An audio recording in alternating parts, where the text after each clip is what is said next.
Et quand la tristesse arrive, je sais tu es là, toujours près de moi.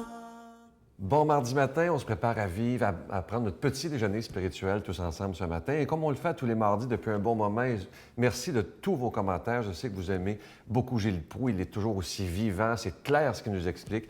Et il nous fait bien connaître Saint Paul. On le rejoint immédiatement. Gilles Proulx.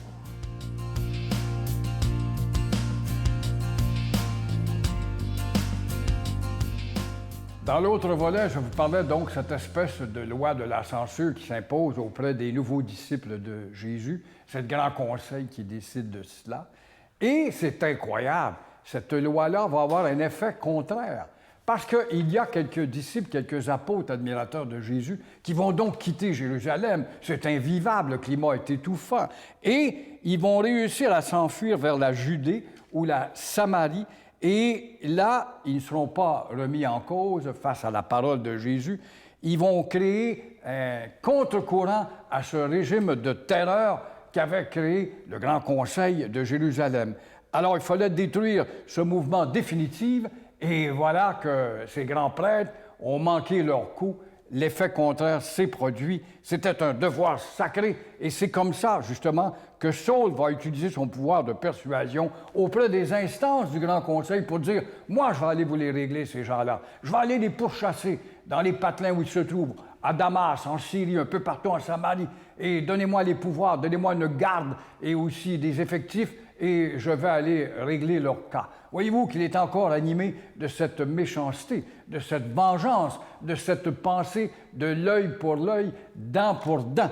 Alors, cette dispersion, comme je disais, va avoir un effet contraire, puisque c'est Philippe qui va inviter Pierre, qui est resté à Jérusalem, dis-je bien, également Jean, le jeune Jean, et va les inviter, ce Philippe-là, à venir en Samarie, rencontrer les confrères et voir comment les semailles progressent, commencent à faire des effectifs, à grossir l'armée des nouveaux fidèles, ceux de la pensée de Jésus. Et pendant ce temps-là, Saul va amorcer sa grande marche pour son expédition punitive. Il va aller régler le cas. Il va partir avec un groupe et certains, les images, l'imagerie, ce sont les grands tableaux bibliques et aussi des grands peintres de Rome qui l'ont mis comme étant un espèce de chevalier haut placé à dos de cheval. Eh bien non. D'après la vérité et l'histoire, ça ne fonctionnait pas ici. Le rang social de Saul ne lui permettait pas d'être à dos de cheval avec son groupe pour aller s'attaquer aux chrétiens, aux gentils à Damas. Il était à dos d'âne. Et il va parcourir une route de 300 kilomètres sous un soleil de plomb. Et là, vous allez voir justement comment va arriver cette espèce de transfiguration, ce changement qu'aujourd'hui, on exploite encore touristiquement parlant. Quand on va à Damas, on nous montre le mur de briques rouges, qui, d'après les archéologues, remonte effectivement à l'époque des Romains. Et c'est là que notre ami Saul va se transfigurer et subir le grand choc. Notre Père qui es aux cieux, que ton nom soit sanctifié, que ton règne vienne, que ta volonté soit faite sur la terre comme au ciel. Donne-nous aujourd'hui notre pain de ce jour. Pardonne-nous nos offenses, comme nous pardonnons aussi à ceux qui nous ont offensés. Et ne nous soumets pas à la tentation, mais délivre-nous du mal. Car c'est à toi qu'appartiennent le règne, la puissance et la gloire, pour les siècles des siècles. Amen. Je suis tellement content de vous présenter ce beau cadeau. Ça fait des mois que je voulais vous le présenter. On l'avait en main, mais je me suis dit, j'ai hâte de le présenter au public. Je savais que vous aimeriez cette idée-là. Il s'agit d'une exclusivité pour la victoire de l'amour. Vous le trouverez nulle part ailleurs. Il s'agit du bracelet de la prière de la sérénité.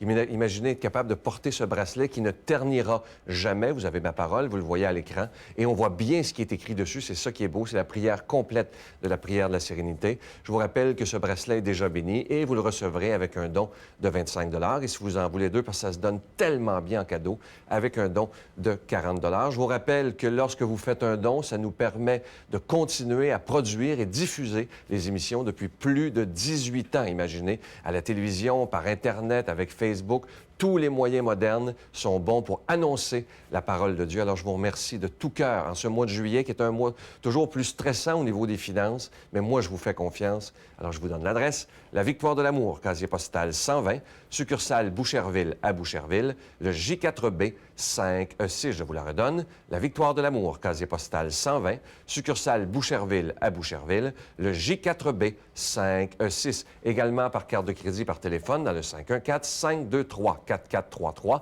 523-4433 ou sans frais le 1-888-811-9291, 1-888-811-9291 et aussi sur notre site Internet, le www.lavictoiredelamour.org et sur notre page Facebook. Je vous rappelle que pour la période estivale, nos bureaux sont ouverts du lundi au jeudi de 8h à 4h l'après-midi. Merci.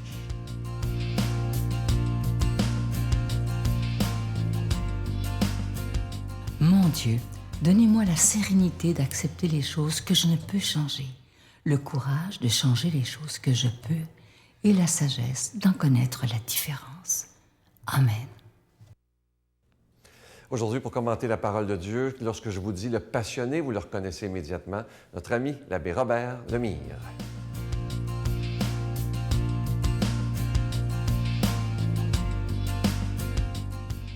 Bon matin de Dieu, vous tous, aujourd'hui. Aujourd'hui, notre évangile est tiré de Saint Matthieu, chapitre 8, versets 23 à 27. Écoutez, c'est beau, c'est beau, c'est beau. Comme Jésus montait dans la barque, ses disciples le suivirent. Jésus montait dans la barque, il venait de prêcher, il venait de parler avec beaucoup de monde. Puis à un moment donné, il a dit, écoute, il y en a d'autres qui ont besoin de moi. Donc, il est comme, allez. Puis c'est ce que je trouve le souvent, c'est que le Seigneur, il est toujours sur la route. Il est toujours à la route. Parce qu'il nous cherche en quelque part, puis il veut nous aider à grandir. Écoutez bien ceci. Et voilà que la mer s'agita violemment, au point que les barques étaient recouvertes par les vagues. Donc, il s'en allait, là. Puis là-bas, la mer, à un moment donné, quand les vents pognent, c'est immense, OK? Fait que, écoute bien ça. C'est important qu'on le sache, ça. Mais lui dormait. Et ses compagnons s'approchèrent et le réveillèrent en disant, « Seigneur, Seigneur, sauve-nous! Nous sommes perdus! » Mais il leur dit, « Pourquoi avoir peur, homme de peu de foi? » Alors, debout, Jésus interpella vivement les vents et la mer, et il se fit un grand calme. Les gens furent saisis d'étonnement et disaient, « Quel est donc celui pour que même les vents et la mer lui obéissent? » Acclame-moi cette belle parole de Dieu. Donc, comme je te disais, OK, Jésus, il avait parlé, prêché, puis là, il dit, on va aller au bar. Puis là, il embarque. Puis moi, ce que je trouve extraordinaire, c'est comme si le Seigneur, il dit, bien, on va aller trouver d'autres mondes. Comme ça, il y a d'autres mondes qui vivent des choses difficiles. Donc, il cherche. Jésus, là, il est toujours à notre recherche. Il y a du monde en entre deux, mais c'est pas suffisant. Lui, il dit, je sens que quelqu'un d'autre a besoin, donc je serai toujours là. Ça, c'est important qu'on réalise ça, OK? Donc, Jésus, il est à la recherche de chacun de nous autres. Fait que là, il embarque dans la barque, puis là, il va s'étendre, puis il commence à dormir. Puis là, les vagues, let's go, hein? C'était l'enfer. Comprends-tu? Parce que je suis déjà allé dans ce coin-là, hein? Mais laisse-moi dire, quand les vents pognent, là, ils pognent. Ça fait, là, les disciples sont tous à l'envers. On va mourir, on va se faire. Puis mon Jésus, il dort en arrière. Écoute bien ça, la barque, là, OK? Si tu la regardes, la barque, c'est nos vies. Puis nous autres, là, quand on s'en va dans la mer, là, hein, on embarque, c'est notre vie. Puis notre vie, là, des fois, elle est houleuse en mots, tu sais. Puis, mais as-tu remarqué quelque chose? Jésus était dans la barque, puis il y avait de la houle pareille. Jésus était dans la barque, puis laisse-moi te dire, il se faisait brasser. Puis Jésus dormait, lui. Tu sais, moi, je regarde, je vivais cette expérience-là, puis je disais, mais Seigneur, c'est donc actuel. Ma vie, des fois, mon Dieu, qu'elle est brassée par toutes sortes d'affaires, tu sais. Puis pourtant, tu es dans ma vie, puis pourtant, là, il me semble que. Puis là, tu dors, Seigneur. Puis là, tu cries vers le Seigneur, aide-moi, Seigneur, je suis plus capable. Hey, ça ne ressemble pas, ça. C'est incroyable. Ça fait que là, tu te dis, qu'est-ce que tu es en train de me dire? Donc, Jésus avait dit, à un moment donné, ça m'a rappelé une phrase que j'ai dit, il dit, « Moi, la paix, je vais te la donner, puis je te la donne, la paix. Tu seras toujours en paix quand tu es avec moi. Mais je te la donne pas à la manière des hommes. C'est-à-dire, moi, la paix que je te donne, c'est pas une absence de problème, mais c'est de savoir que tu es plus fort que le problème. Comprends-tu? Donc, ici, là, les gars sont dans la barre, la tempête, puis là, on a l'impression que Dieu n'est pas présent dans nos vies. On pense ça, tu sais. Puis là, on se décourage. Puis, tu sais, puis là, moi, je m'imaginais, là, je voyais les gars essayer de sortir l'eau de la barque devant là, tu sais. Puis là, tout d'un coup, ils ont commencé à tout régler leurs problèmes. Mais à un moment donné, ils ont dit, non, écoute, on ne peut pas faire ça tout seul, là. Puis ils ont commencé à crier à Dieu.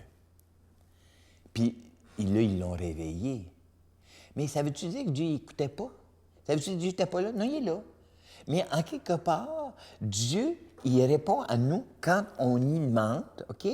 Mais en même temps, il veut que nous autres, on se prenne en main. Puis c'est là que j'ai réalisé, moi, c'est que quand... Tu sais, là, quand je me suis dit, il a dit qu'il enlèvera pas... Les problèmes dans ma vie ne seront pas enlevés parce qu'il respecte la liberté. Puis tu sais, si tu le regardes comme il faut, là, les vents de la chose, là, il y a un respect de liberté. Mais rien n'est impossible à Dieu. Fait que lui, quand il s'est élevé de bout, puis il a dit, c'est assez la gang, là, c'est assez la mer, là, c'est assez, elle s'est arrêtée. Donc, Dieu aussi contrôle de tout. Rien n'est impossible à Dieu, OK? Le Dieu de l'impossible. Mais en même temps, au départ, il veut qu'on se prenne en main. Puis là, j'ai réalisé que quand ça va mal, puis je crie vers lui, qu'est-ce que je viens réveiller quelque chose.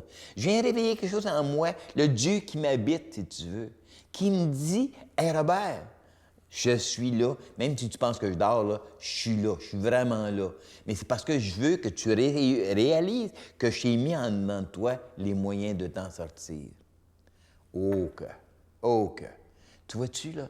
Mais encore là, je te le dis tout de suite, hein? Il y a des fois, les moyens, je les ai, mais je ne viens pas à bout. Mais je sais que lui, par exemple, parce qu'il est en moi, lui va s'occuper de moi puis il va me donner ce que j'ai besoin. Parce que Dieu ne refuse jamais, mais toujours dans son temps, par exemple. Donc, je demande au Seigneur de te bénir au nom du Père et du Fils et du Saint-Esprit. Amen. Je vous salue Marie, pleine de grâce. Le Seigneur est avec vous. Vous êtes bénie entre toutes les femmes, et Jésus, le fruit de vos entrailles, est béni. Sainte Marie, Mère de Dieu, priez pour nous pauvres pécheurs, maintenant et à l'heure de notre mort. Amen.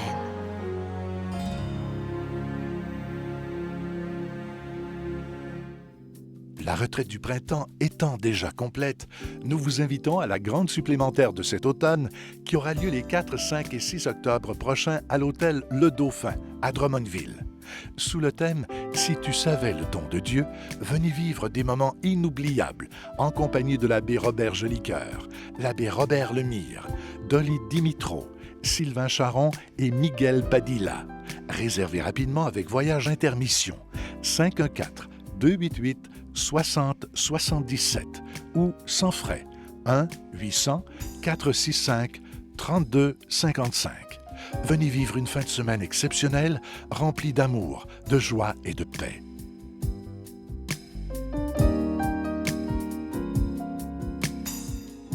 Ce matin, je vais prendre le temps de saluer une dame, Mme Janine Leroux. Merci de votre belle lettre. Vous savez que ça me touche beaucoup ce que vous avez écrit. C'est vraiment très touchant. Ça me vient droit au cœur et je veux redire à toutes les personnes qui m'écrivent personnellement, je lis toujours toutes vos lettres. Et lorsque ça demande réponse, évidemment que je réponds. Mais je veux vous dire une chose, n'oubliez jamais de mettre votre adresse de retour parce que parfois, je lis la lettre, je viens pour répondre et pas d'adresse, malheureusement. Je vous souhaite une belle journée. Bye-bye. L'idée m'est venue. Pourquoi pas être prêtre? Et quand je suis revenu, j'ai commencé des cours en théologie. J'ai fait des démarches pour voir si on pouvait déclarer mon mariage nul. Et j'ai eu mon mariage nul, ce qui fait qu'aujourd'hui, je suis prêtre au grand plaisir de moi-même parce que je me plais toujours à dire que je suis un PPP. Un papa, un papy et un prêtre. Ah, c'est beau! Très beau! La Victoire de l'amour remercie de tout cœur les Résidences Soleil de leur accueil si chaleureux.